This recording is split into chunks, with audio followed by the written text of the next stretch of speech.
अस्सलामुअलैकुम। Accounts receivable में दो अप्रोचेस का हमने जिक्र किया था। पहली अप्रोच है उसमें बैलेंस शीट अप्रोच। अच्छा, बैलेंस शीट अप्रोच क्या है, ज़रा एक क्वेश्चन उठाते हैं, इसको सॉल्व करते हैं तो हमें आइडिया हो जाएगा कि बैलेंस शीट अप्रोच क्या है। Following transactions and account balances are taken from accounting records of Supex traders. Account receivable balance at Jan 1st 2000 rupees 1,75,000 and allowance for doubtful accounts या allowance for bad debts accounts balance credit balance rupees 1750. The transactions for the year ended December 31st 2000 are as under। ये कुछ transactions आ रही हैं, sales आ रही है, sales return and allowance on account है, sales discount है, cash collected from account receivable. मोटी मोटी नॉर्मली यही ट्रांजैक्शन आ रही होती हैं। The company follows the balance sheet approach. अब यहाँ इसने मेंशन कर दिया, नहीं भी मेंशन करे, अगर ये बैलेंस शीट अप्रोच का नाम ना ले तो वो आपको कैसे पता चलेगा?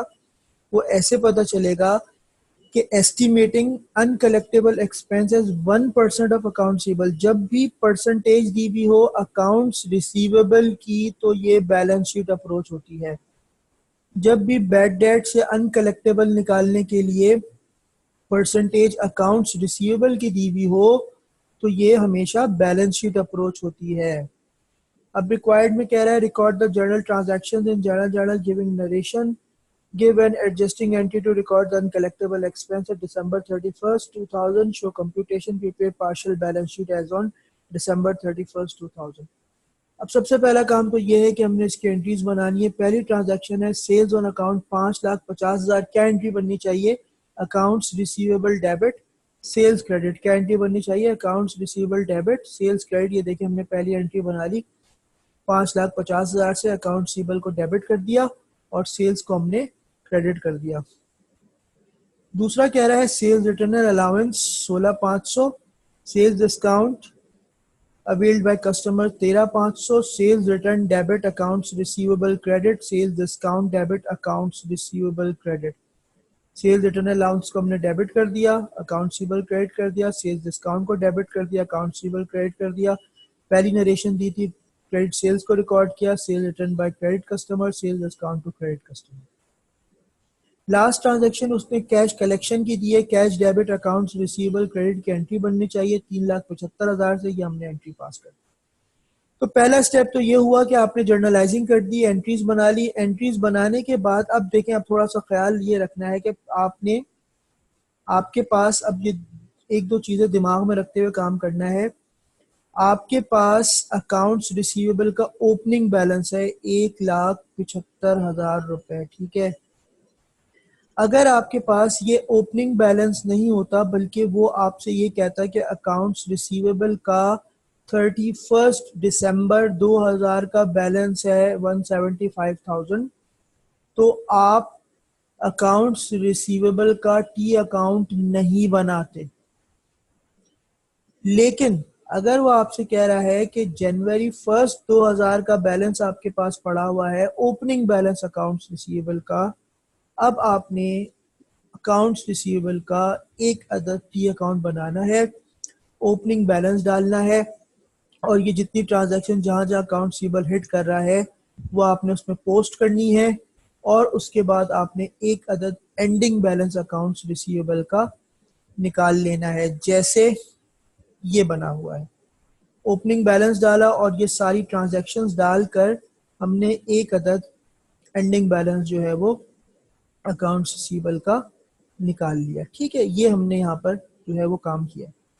अच्छा, अब ये करने के बाद एंडिंग बैलेंस लाने के बाद, क्योंकि ये बैलेंस शीट अप्रोच है, आपने अलाउंस फॉर बैड डेट्स का टी अकाउंट लाजमी खोलना है। बैलेंस शीट अप्रोच में एक चीज का ख्याल रखिएगा कि अलाउंस फॉर बैड डेट्स का टी अकाउंट लाजमी खोलें। इसका ओपनिंग बैलेंस दिया हुआ था क्रेडिट, बाज दफा इसका ओपनिंग बैलेंस डेबिट पे भी आ रहा होता है तो वो यहाँ डाल दें। वो अनयूजुअल सिचुएशन हो जाती हैं, आप एक्सेस रिटर्न ऑफ कर देते हैं जिसकी वजह से वो डेबिट बैलेंस पे चला जाता है। लेकिन यहाँ पर हमारे सवाल में ओपनिंग बैलेंस जो है वो क्रेडिट साइड पे आ रहा है। कोई ट्रांजैक्शन और इस अकाउंट को हिट नहीं कर रही थी तो हमने छोड़ दिया। अब आप एक चीज ये देखिए कि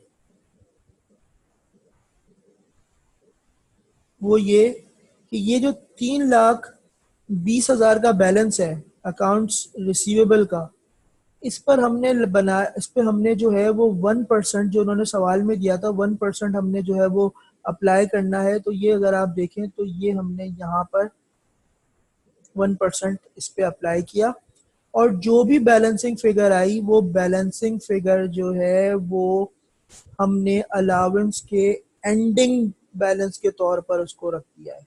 ये देखें, अलाउंस के एंडिंग बैलेंस के तौर पर हमने उसको रख दिया। हमने क्या किया, अकाउंट रिसीवेबल का एंडिंग उठाया, लाजमी लाजमी लाजमी लाजमी आपने उसको जो है उस पर परसेंटेज लगाकर उसको आपने यहाँ पर एंडिंग के तौर पर रखना है। इसका मतलब ये है, अगर कंसेप्चुअली बात करें तो उसका मतलब ये है कि 3,20,000 का 1% हमारे पास एज एन अलावेंस मौजूद होना चाहिए। 3,20,000 का 1% as an allowance for bad debts हमारे पास मौजूद होना चाहिए। जबकि देखें हमारे पास बैलेंस कितना था, हमारे पास बैलेंस है 1750 का बैलेंस, हमारे पास 1750 का बैलेंस मौजूद है। जबकि होना कितना चाहिए, 3200 का बैलेंस हमारे पास होना चाहिए। इसका मतलब है कि मैंने अपने अलावेंस के बैलेंस को 1750 से बढ़ाकर 3200 पर लेकर आना है। तो मैं क्या करूंगा, 1450 1450 से एक एंट्री पास करूंगा। ये एंट्री पास करने के बाद मेरा बैलेंस जो है वो खुद ब खुद 3200 पे पहुंच जाएगा। और वो एंट्री क्या होगी, वो एंट्री होगी एडजस्टिंग एंट्री में एक पास करूंगा, bad debt expense debit allowance for bad dates credit. 1450 से मैं ये एंट्री पास करूंगा। जब मैं 1450 से ये एंट्री पास करूंगा तो ऑटोमेटिकली मेरा बैलेंस जो है वो 3200 हो जाएगा।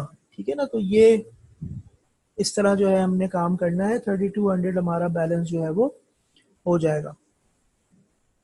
तो मतलब कहने का मकसद ये है कि पहला काम मैंने ये किया कि मैंने एंट्रीज पास कर ली। एंट्रीज पास करके जो है मैंने उसके बाद टी अकाउंट बनाया, अकाउंट रिसीवेबल का एंडिंग बैलेंस निकाला, एंडिंग बैलेंस पे परसेंटेज अप्लाई करी, परसेंटेज अप्लाई करके मैंने देखा कि मेरा इस टी अकाउंट में कितनी बैलेंसिंग फिगर आ रही है। बैलेंसिंग फिगर से मैंने एक अदद एंट्री जो है पास कर दी। अब ये भी हो सकता था कि बैलेंसिंग फिगर जो है वो यहाँ क्रेडिट साइड पे आने की बजाय डेबिट साइड पे यहाँ पर बैलेंसिंग फिगर आती। बैलेंसिंग फिगर अगर यहाँ पर आती तो उस सूरत में हम एक अदद एंट्री पास करते, उस सूरत में हम एंट्री पास करते अलाउंस फॉर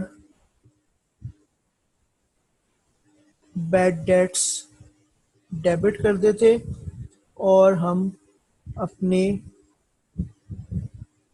अकाउंट्स रिसीवेबल को क्रेडिट कर देते। ये उस सूरत में काम होता जब मेरी बैलेंसिंग फिगर डेबिट साइड पर आती, तो फिर मैं उस अमाउंट से जो बैलेंसिंग फिगर होती मैं ये एंट्री पास कर देता। तो अभी हमारे वाले केस में जो है वो क्योंकि हमारी जो बैलेंस फिगर क्रेडिट साइड पर आ रही है, मैंने अपने उसको बढ़ाना है अकाउंट को, तो मैंने 1450 से एंट्री पास कर दी। और 1450 से जो मैंने एंट्री पास की वो एंट्री मेरी बनी बैड डेट एक्सपेंस डेबिट और allowance for bad dates credit. अच्छा, उसके बाद उसने क्या कहा, उसने कहा है कि भाई एक अदद पार्शियल बैलेंस शीट बनाइए। पार्शियल बैलेंस शीट का मतलब होता है नामुकम्मल या अधूरी बैलेंस शीट। अब देखिए इस बैलेंस शीट में हमने सिर्फ अकाउंट रिसीवेबल का एंडिंग बैलेंस डाला और अलाउंस फॉर बैड डेट्स का एंडिंग बैलेंस डाला, और एक अमाउंट हमने यहाँ पे लिख दी 316,800 जो बैलेंसिंग फिगर आ रही है। कुछ हजरात ये भी करते हैं कि यार कैश का बैलेंस है तो वो भी दिखा देते हैं। अगर वो भी आप दिखा दें, जैसे कैश आ रहा था एंट्रीज में, तो उससे भी कोई हर्ज नहीं है। लाइबिलिटी आ रही हो, जैसे एक लाइबिलिटी क्रिएट होती है एडवांस फ्रॉम कस्टमर की, वो आप यहाँ पर इक्विटीज एंड लाइबिलिटी साइड में डाल दें।